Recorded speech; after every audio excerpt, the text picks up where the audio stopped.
Pensando en Voz Alta, conversación espontánea en la que se analizan los temas de actualidad, abordados bajo la perspectiva de Alfredo Mena Lagos. Pensando en Voz Alta. Buenos días, bienvenidos a Pensando en Voz Alta. Hoy tenemos nuevamente a mi viejo y buen amigo Manuel Vicente Sánchez. Él es hijo del general Sánchez Hernández y es un economista y un analista político de altos calibres. Y como les decía en el programa pasado, con él quiero hacer una serie de programas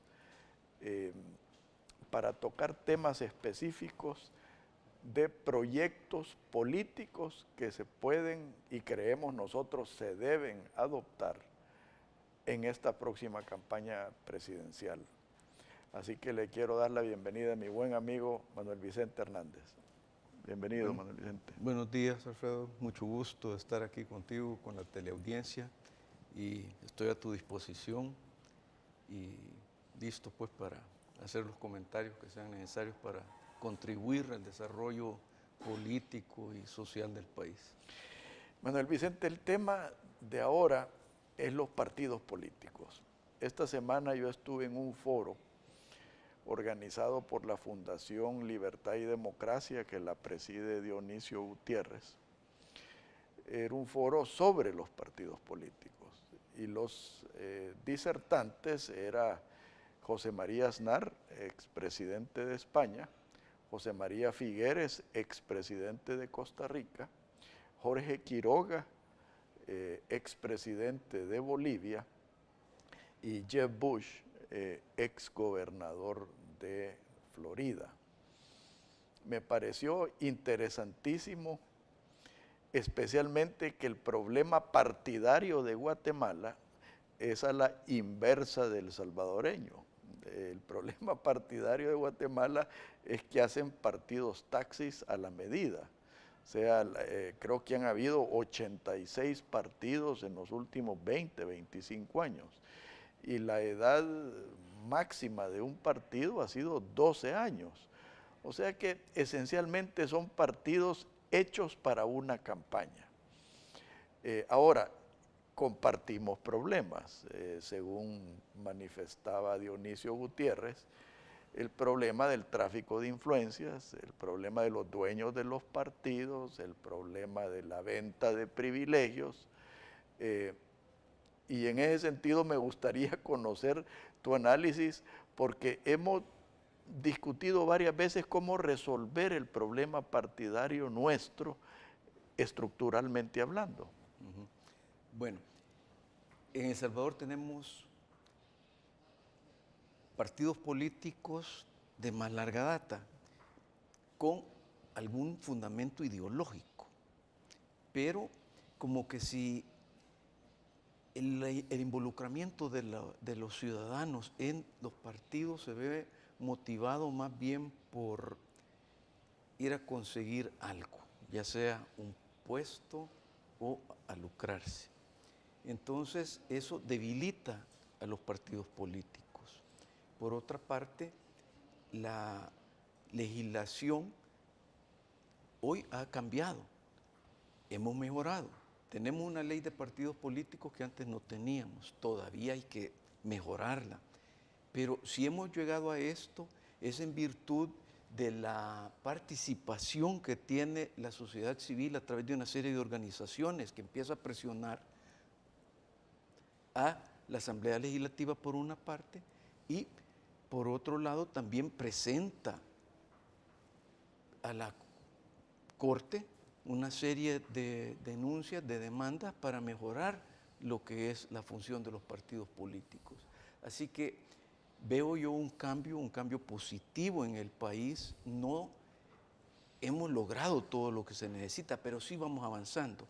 El esquema republicano, la función del órgano judicial, la función del órgano legislativo, se ven ya un poco más proactivos, vamos avanzando. Yo creo que lo importante que tiene que tener en mente la sociedad y en particular los jóvenes es que la evolución de la historia no es lineal, es cíclica. Tenemos periodos de auge y de decadencia. Entonces, saber dónde estamos ubicados y qué elementos son los que constituyen, que se establecen, que dan lugar a los periodos de auge civilizatorio, de mejoras en las condiciones sociales, políticas, económicas de un país. Entonces, si conocemos eso, podemos entonces empezar a actuar y a movernos en la dirección correcta. Yo creo que estamos al inicio de estos procesos de auge, de irnos separando ya de unas prácticas que no han sido muy sanas en la política, y como consecuencia de ello ya vemos un poco más de transparencia, detectamos una serie de errores, una serie de malos usos del ejercicio en el poder, y eso yo creo que lejos de desmotivarnos, debe de motivarnos, debe de entusiasmarnos, porque vamos en la dirección correcta. Fíjate que yo no sé si estar de acuerdo con que estamos en el inicio de un periodo de auge. Yo más bien creo que estamos en un periodo de estancamiento, porque en el universo partidario yo todavía no veo ese ferviente deseo y voluntad política de en realidad cambiar. Ahora, yo creo que es un problema el liderazgo, y liderazgo interno en cada partido. Yo estoy convencido que en todos los partidos, incluyendo el FMLN, hay gente aceptablemente buena. Voy a ser bondadoso, especialmente con el FMLN, y bondadoso con el Nuevas Ideas, Viejas Mañas. Pero a mí sí me preocupa esa escasez de liderazgo, esa escasez de una voluntad política de trascender los problemas. Fíjate que en ese foro que yo estuve, Jorge Quiroga, expresidente de Bolivia, dijo algo que a mí me impactó profundamente. Dijo, cuando un partido se convierte en un fin en sí mismo, termina siendo el fin del mismo. Y eso es lo que arruinó a la democracia cristiana, creo que es lo que disminuyó al PCN, creo que es lo que está arruinando a Arena, y eso como que la clase política no lo ha internalizado. ¿Cierto? ¿Qué es lo que sucede? En los partidos políticos, ¿cuál es la misión, la función que tienen en la sociedad? Yo creo que a veces perdemos la perspectiva. Y es reunir a la gente en torno a una ideología política, un proyecto nacional. Y eso es lo que más tiene que cuidar un partido político. Eso como lo primordial. Lo segundo es que tiene que ser el vivero de los líderes. Una de las funciones primordiales que visualizo yo de los partidos políticos es aquella de detectar los líderes natos que tiene la sociedad. En todas las sociedades del mundo nacen líderes, gente que tiene una vocación de servicio, buena voluntad y un amor a la patria encomiable. Entonces, cuando un partido político detecta jóvenes o jóvenes de espíritu, porque no necesariamente tienen que ser solo jóvenes físicamente hablando, la misión es detectarlos y desarrollarlos, darles las herramientas y las oportunidades para que puedan llegar a ocupar cargos en el ejercicio político. Y por eso es que se estancan, porque tenemos como que si no están cumpliendo con una misión de formar políticos, de formar liderazgos. Ahora, fíjate que lo que tú estás diciendo me trae a otra, algo que se dijo en el foro, y esto lo dijo José María Figueres, el expresidente de Costa Rica, que a mí me llamó también la atención. Dijo, en los partidos no hay espacios vacíos. Cuando no se llenan, llegan los que medran de la política y del país. Ahora, la pregunta del millón, estos espacios no se llenan porque hay obstáculos, estos espacios no se llenan porque la gente decente se asquea del sistema, o estos espacios políticos no se llenan por falta de formación política. Yo creo que todas las situaciones que se dan hay un poco de todo. Puede decir, todos los eventos hay multifactoriales, es decir, hay varias cosas que inciden en una situación dada. Entonces, un elemento, yo estoy de acuerdo con lo que has dicho, agregaría un tema, es decir, ¿qué es lo que motiva a la gente a participar en política? ¿Y quiénes ocupan esos espacios? Cuando tenemos una legislación débil en el combate a la corrupción, al enriquecimiento ilícito, como es el caso nuestro, pues mucha gente que se pone a estudiar de dónde pueden ir a sacar dinero fácil, entran en la política porque saben que los instrumentos legales y las instituciones están debilitadas y ahí pueden irse a lucrar. Entonces, ahí se enquistan y ahí entran en la política.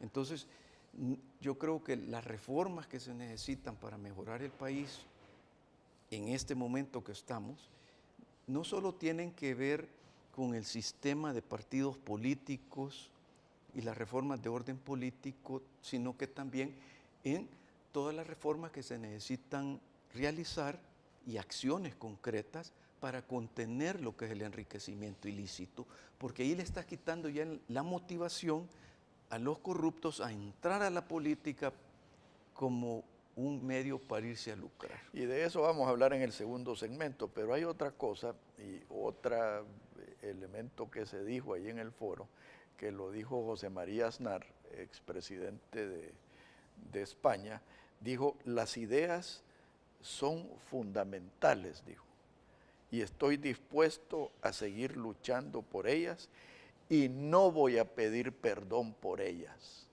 O sea, el hecho de el sacrificar los ideales y las ideas por el oportunismo político, por la falta de capacidad o por la cobardía. O por la falta de recursos también, que a veces sucede. Es decir,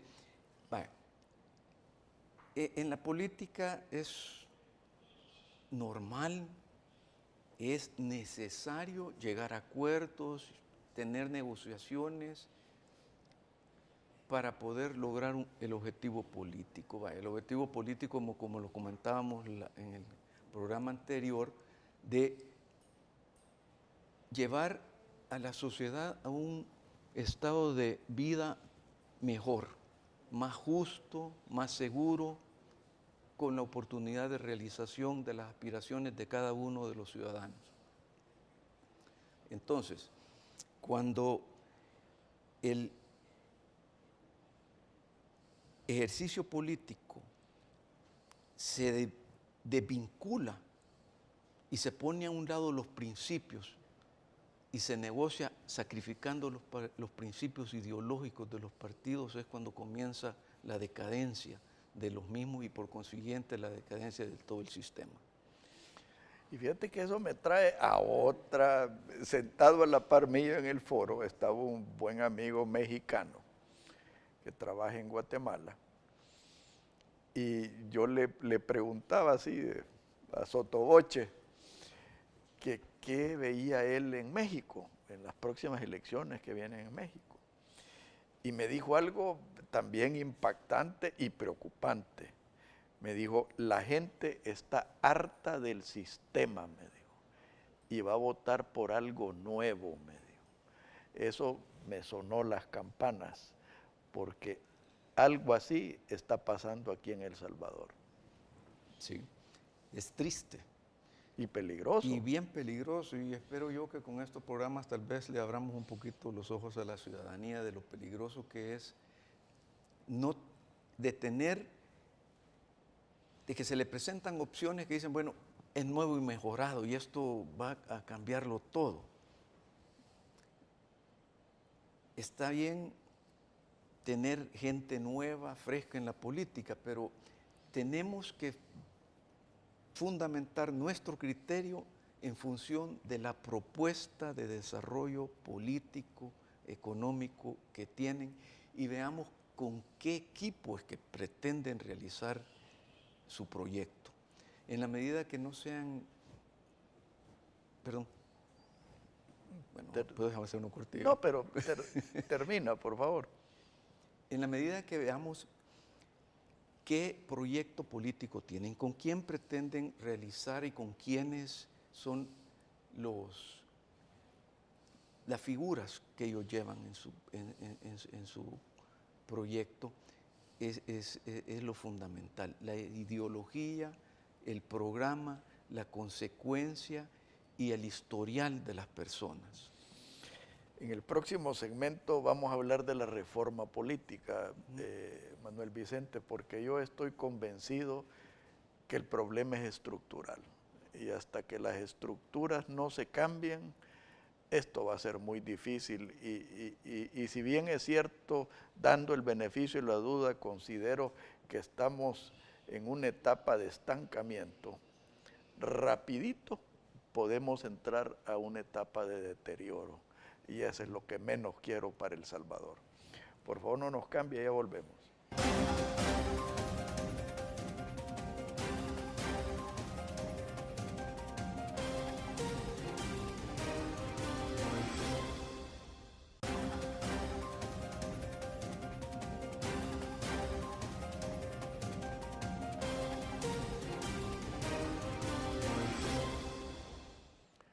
Manuel Vicente, hay iniciativas interesantes como la del diputado independiente Leonardo Bonilla, que está queriendo reducir el número de diputados de la Asamblea. Ahora, si bien es cierto, lo considero necesario, definitivamente no es suficiente. No es suficiente. Además que este tipo de reformas tienen que pasar por una reforma constitucional y son 2 legislaturas. Yo creo que las acciones que tenemos que tomar tienen que tener resultados más inmediatos. Es decir, no tenemos que centrar ahorita el análisis primordial, no es decir que no se tiene que tomar un análisis de todos los elementos, pero sí de aquellos que no necesitamos entrar en una reforma constitucional, porque esto es demasiado a largo plazo. Yo creo que podemos empezar a actuar en función de reformas tal vez que podemos implementar sin necesidad de tener que esperar a tener una reforma constitucional. Ahora, para atenderlos. Yo no soy abogado ni mucho menos constitucionalista.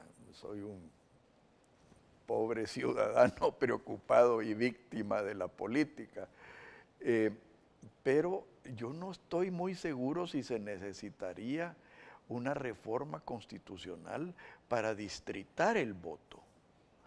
Porque tú, al distritar el voto, automáticamente estás rediseñando las circunscripciones políticas y no le estás cambiando la idiosincrasia y la naturaleza del diputado.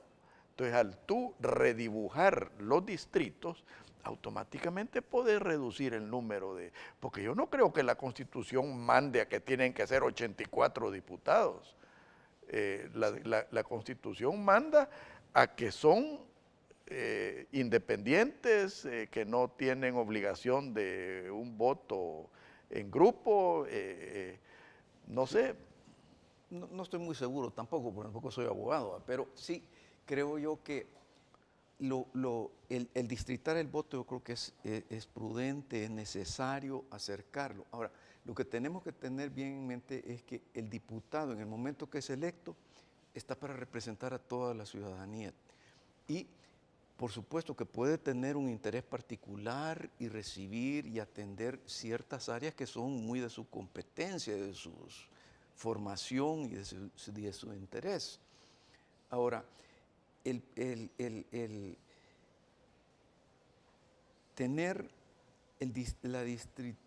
volver en función de distritos acerca del diputado a la ciudadanía y la rendición de cuentas tiene que ser a la gente de su distrito, por supuesto. Pero no electoralmente hablando. pero eso no significa de que él va a dejar de representar a todos los salvadoreños. Sí, sí, eso es lo que quiero que quede claro. No, así es. Y es que entonces sí importante. estaríamos entrando en problemas constitucionales. Sí. Yo no quiero cambiarle la naturaleza al diputado ni a su función. Sí. Lo que quiero cambiar es quién lo elige, a quién le responde. Sí. Pero responderle a alguien no significa no representar a un entorno más amplio. Sí, es correcto, correcto. El otro problema son las elecciones internas. Y en todas partes se cuecen habas. O sea, inclusive creo yo que una de las democracias más perfectas, que creo que es la americana, vemos cómo se han manipulado elecciones internas. ¿Verdad? Si no vemos a la Hillary Clinton manipulando el esquema del Partido Demócrata para afectar a Bernie Sanders, ¿verdad? Sí. De lo que a mí me extrañó de que Bernie Sanders no haya sido más enfático en protestar ese hecho, porque fue un hecho probado. Ahora, eso sucede aquí. O sea, si no veamos las elecciones internas de Arena, a donde prácticamente impusieron al candidato presidencial, ¿verdad? Entonces, yo creo que ese tipo de situaciones debemos corregirlas, y ya te voy en la última parte de este segmento quiero hablar del Tribunal Supremo Electoral, pero importante es también la Sala de lo Constitucional, sí. Que obligue a los partidos políticos a cumplir al pie de la letra sus obligaciones. Bueno, yo creo que lento y tal vez torpe, pero vamos avanzando, Alfredo. No teníamos antes elecciones internas en los partidos políticos. Hoy por lo menos estamos hablando y empezando a actuar en este campo. Que hay campo para mejorar definitivamente, definitivamente. Y este proceso de elecciones internas dentro de los partidos va a tener un resultado positivo. Va a tener un resultado positivo porque si estamos en un país democrático, es absurdo que los partidos políticos no sean democráticos, que no sean transparentes. Si el fortalecimiento de todo nuestro sistema republicano democrático se va a ver fortalecido en la medida que los partidos políticos sean transparentes y sean democráticos internamente, y que sean honestos, que sean transparentes, que sean éticos. Estamos en el inicio, pues, de este proceso. La historia de la humanidad es bien larga, y ahorita la historia que tenemos nosotros de elecciones primarias, de elecciones internas en los partidos, está recién comenzando. Y que un niño cuando empieza a caminar no deje de tropezarse. Sí, pero mira. Entonces, yo creo que tenemos que ser críticos, señalar los errores, las picardías que se pueden estar cometiendo, y trabajemos con la esperanza de que vamos a mejorar. Mira, yo no me conformo con eso, Manuel Vicente, y te digo, pues yo ya estoy entrando en la tercera edad, tengo mis hijos jóvenes, y a mí sí me urge que hayan cambios fundamentales. Y sí te voy a decir una cosa, y me duele decirlo, créeme, porque son mis adversarios. Pero las elecciones internas del FMLN fueron mucho más transparentes que las de Arena. Porque en el caso del FMLN no eligieron al candidato de la cúpula, eligieron al candidato de las bases. Y eso no sucedió en Arena. Y me duele decirlo, porque como te repito, son mis adversarios. Bueno, estamos iniciando el proceso. Claro que las necesidades de El Salvador son urgentes, tenemos que atenderlas. Y yo esperaría que aprendan y capitalicen las experiencias los otros partidos políticos, ¿verdad? De cómo manejan sus elecciones internas, cómo manejan sus padrones y cómo los inscriben, etc. Pero estamos en el inicio. Yo creo que es un buen paso el que ha dado el país y el que están dando los partidos políticos, como te digo, con las imperfecciones, con las picardías, con todo lo que se ha visto siempre en la política, pero estamos ya avanzando en ese campo. Pero fíjate que esas imperfecciones son fatales y vamos a entrar a otro tema, el financiamiento de los partidos, el concepto de los dueños de los partidos. Y en este caso, sí, el FMLN es el peor transgresor, porque nunca ha destapado quiénes lo financian. Entonces, eso tiene cola. Por supuesto que la tiene. La transparencia no solo es en la cosa monetaria, también cómo se manejan las decisiones internas. Y mientras no tengamos una transparencia de los fondos y de las acciones que toman los partidos políticos y tengamos unas instituciones fuertes que se dediquen y sean las responsables de la vigilancia y que tengan la fuerza, la potestad para poder no solo, de que la ley tiene que tener penalidades, de penalizar todas las violaciones que se puedan dar a las disposiciones de ley que se tienen y que se necesitan agregar a la ley que ya tenemos, en función de transparencia y de manejo de los partidos políticos. No vamos a tener partidos sólidos, fuertes y representativos de la sociedad, que eso es lo que más necesitamos. Fíjate que más que las penalidades, a mí lo que me interesa es corregir el sistema, y eso lo vamos a hablar en otros programas, porque esto empieza, Manuel Vicente. Pero hablemos del Tribunal Supremo Electoral. El Tribunal Supremo Electoral primero se tiene que despartidizar. O sea, eliminar la representación directa de los partidos políticos en el tribunal. Y que dicho sea de paso, solo están los dos partidos grandes. Entonces ese es parte del problema de aquí, de que no se puede crear partidos porque estos no están interesados en generar competencia. Uno. Segundo, el poco transparente manejo de las elecciones. Entonces, ¿qué es lo que se tiene que hacer? Primero, separar funciones administrativas y judiciales del tribunal. Y segundo, la despartidización. De acuerdo. Eso es imperante, es imperante. Pero pasa por los partidos políticos lograr esto. Entonces, es como un círculo. El lobo cuidando la gallina. Sí. Entonces, yo creo que lo más importante es que la juventud en particular y las organizaciones civiles entren a participar en la política de una manera más activa y entren en el juego de los partidos políticos, porque es la única forma que podemos hacer estos cambios. Yo invito en realidad a los jóvenes, a la gente que verdaderamente quiere a El Salvador, que no es ni perversa ni torpe, a que participe en política, que entre a los partidos políticos y haga una diferencia. Es que solo así vamos a poder hacer un cambio.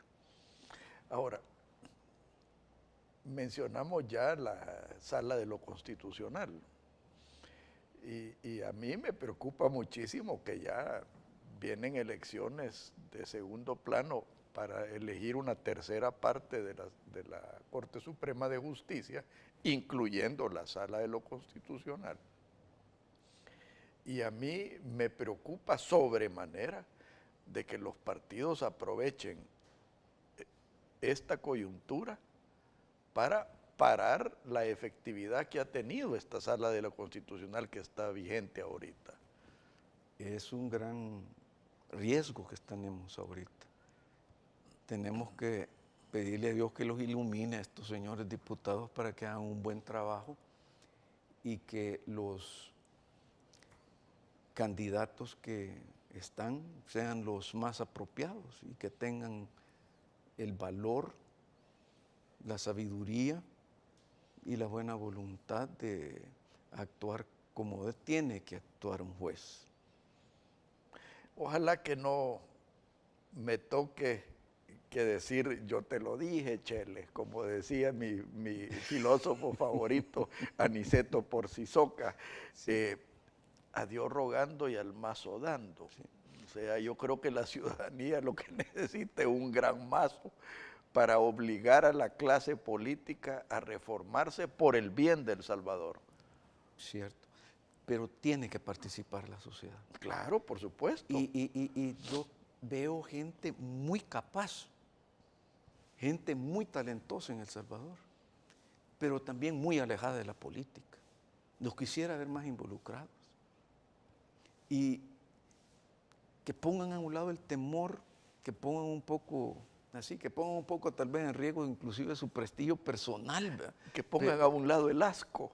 Sí, y dar un paso al frente. Es necesario.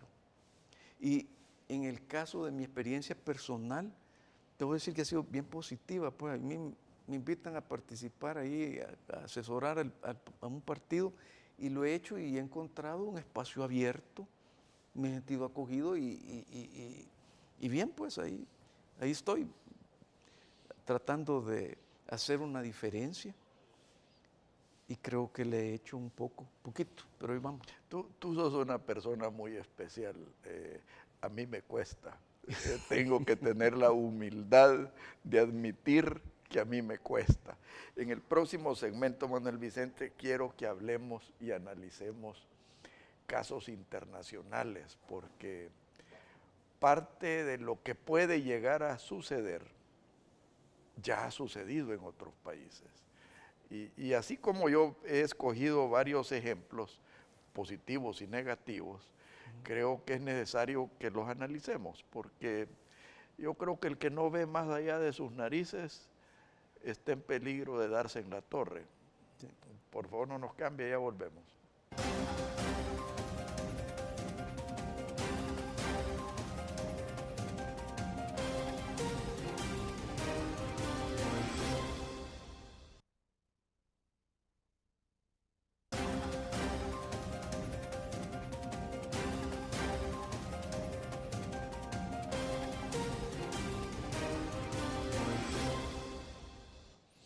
Manuel Vicente, el primer caso que me gustaría que analizáramos es el caso de Francia.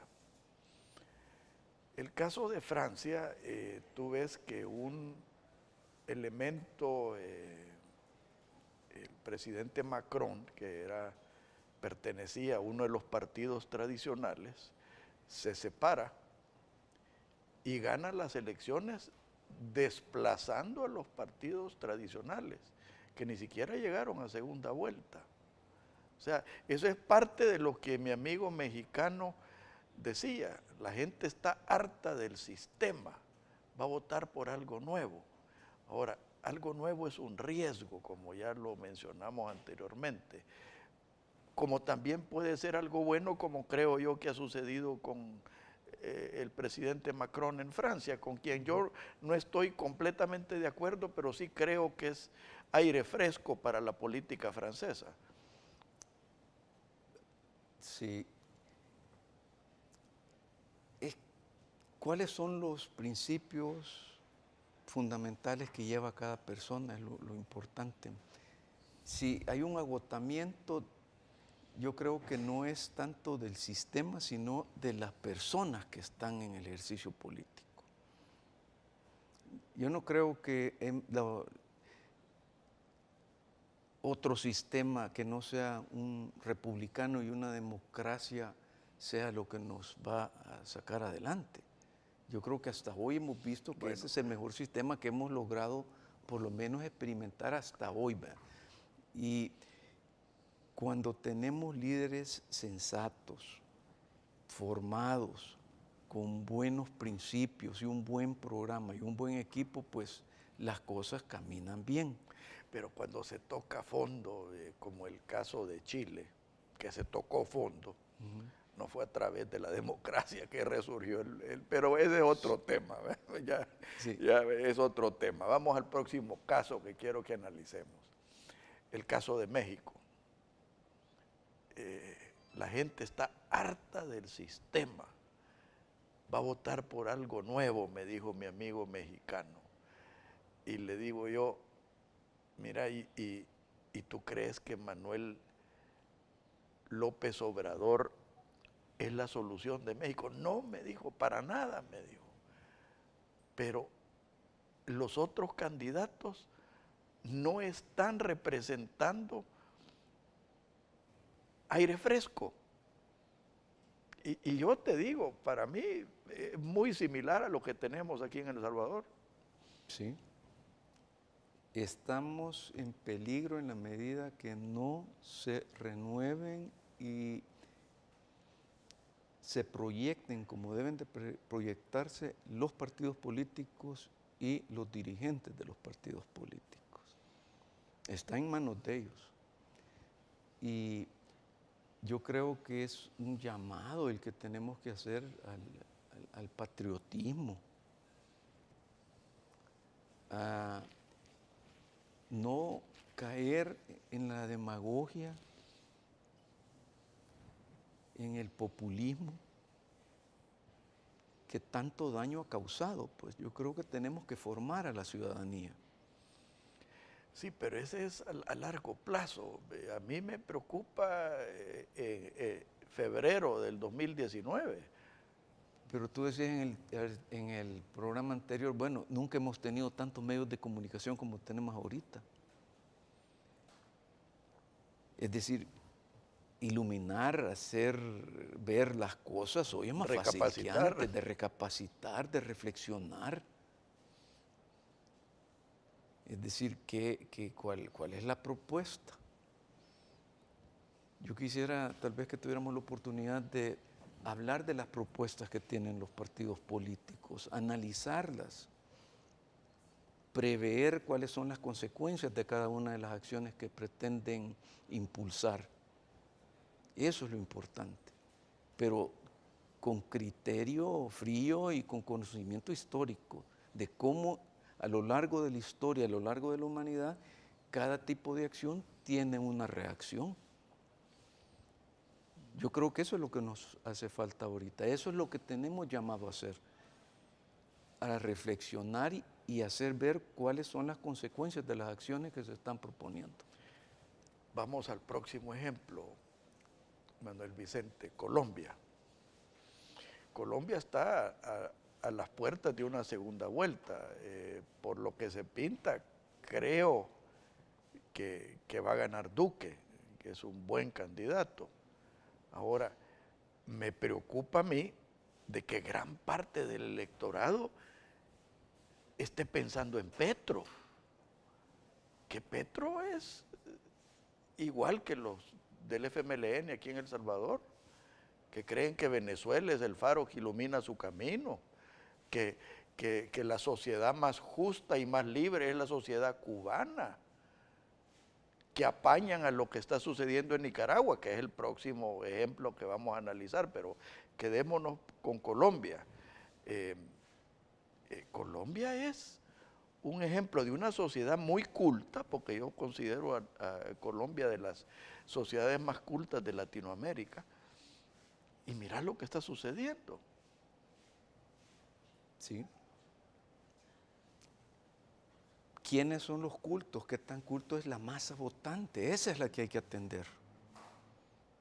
A esa es la gente que hay que iluminar el camino, pues. Y los recursos para hacer campaña, es decir, qué es lo que está pasando en toda la región. Y el papel que están jugando los capitales que no son de un origen lícito en la región, están teniendo una incidencia en la política seria.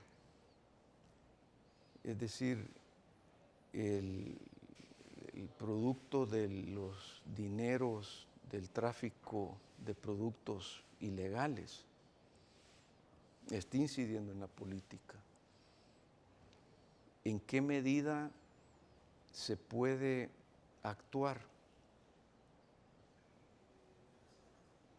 Es lo serio. Ahora, mira, yo sí siento que uno tiene que aprender de la experiencia y mejor aún de la experiencia ajena. Yo en los años 70, muy cipote todavía, formé una empresa en Nicaragua y trabajé en Nicaragua del 74 al 79. Cuando estaban en la lucha en contra de Somoza, yo les decía a mis amigos nicaragüenses, les decía, miren, ustedes con Somoza pueden estar mal, les dije, sin Somoza van a estar peor. Y yo me acuerdo que se enojaban conmigo, me decían, vos, ¿por qué no tenés que aguantar estos tales por cuales? Les decía, miren lo que tienen enfrente.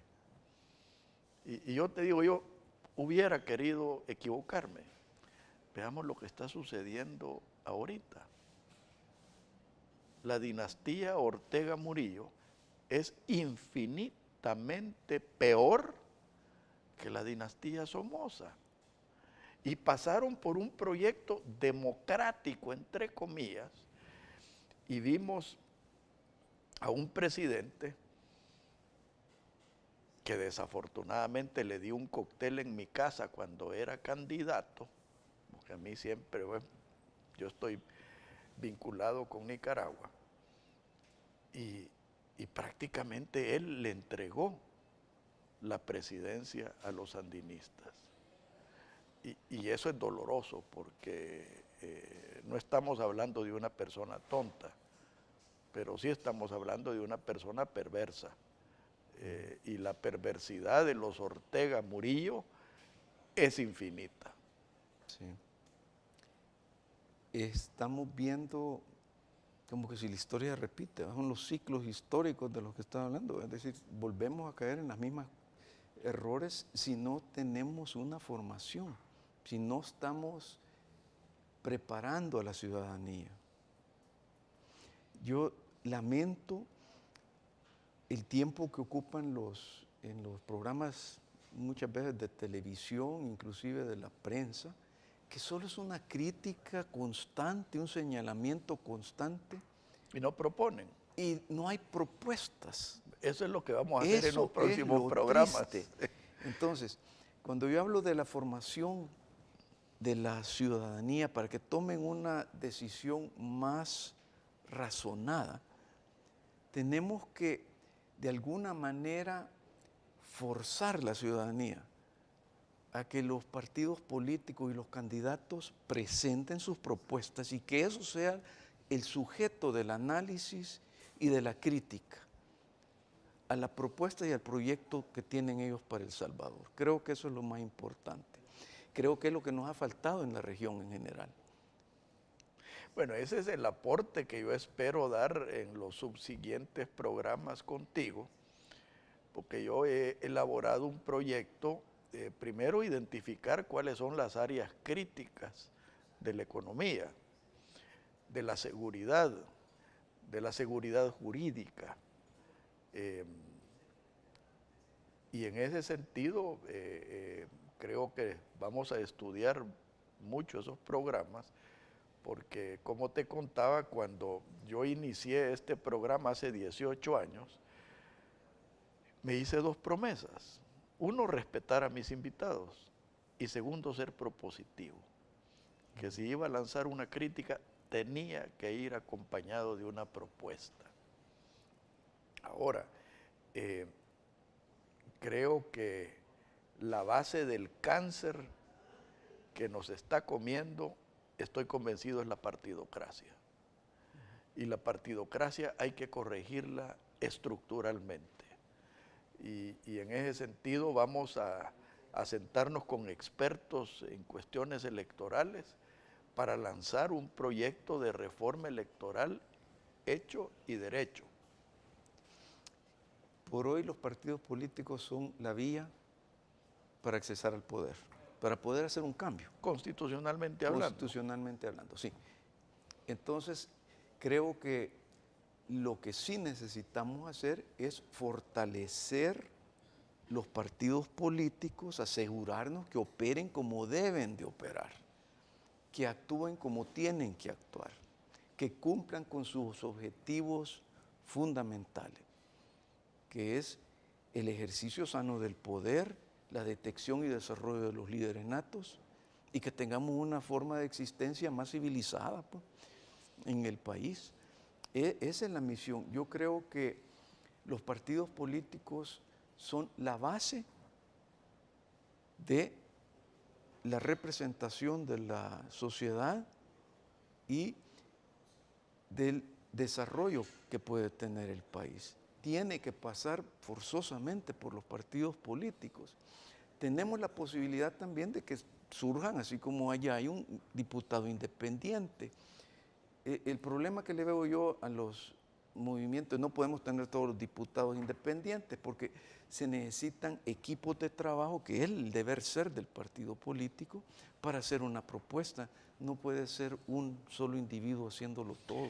Pero fíjate que esas palabras básicamente fueron las que dijo Jeb Bush en el foro que estuve en Guatemala.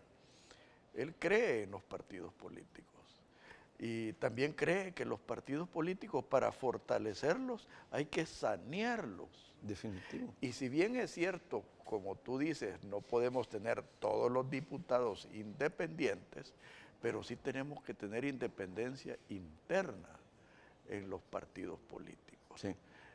Tú ves que en el Partido Republicano, tanto como en el Partido Demócrata en los Estados Unidos, hay divergencias hasta radicales en las maneras de pensar. Y esa es la ventaja del distrito. La ventaja del distrito es que si tú vivís en un distrito de izquierda, pues vas a representar a las ideas de izquierda. Si tú vivís en un distrito de derecha y conservador, pues vas a representar eso. Pero adentro del partido hay independencia y hay una lucha ideológica que a mí me parece muy sano. Y yo creo que eso debe ser el objetivo nuestro, pero ya me hicieron señales de que se nos acabó el tiempo, don Vicente. Yo te agradezco, esta lucha la vamos a continuar y que Dios nos ilumine. Gracias, Alfredo, ha sido un gusto estar contigo y estoy de acuerdo contigo. Y creo que coincido mucho, aunque no estuve ahí en ese foro en el que estuviste en Guatemala, con el posicionamiento de Jeb Bush. Sí creo en los partidos políticos, creo que los tenemos que fortalecer, tienen que reformarse y son la vía. Ojalá que logremos eso en el futuro, en el país. Creo que vamos por un camino lento, claro que lo quisiéramos más rápido, pero sano. Creo que vamos por buen camino. Bueno, tal vez me trago el lento, lo que exijo es que sea seguro. Que Dios los bendiga a todos, muy buenos días. Esto fue Pensando en Voz Alta, conversación espontánea en la que se analizan los temas de actualidad, abordados bajo la perspectiva de Alfredo Mena Lagos. Pensando en Voz Alta.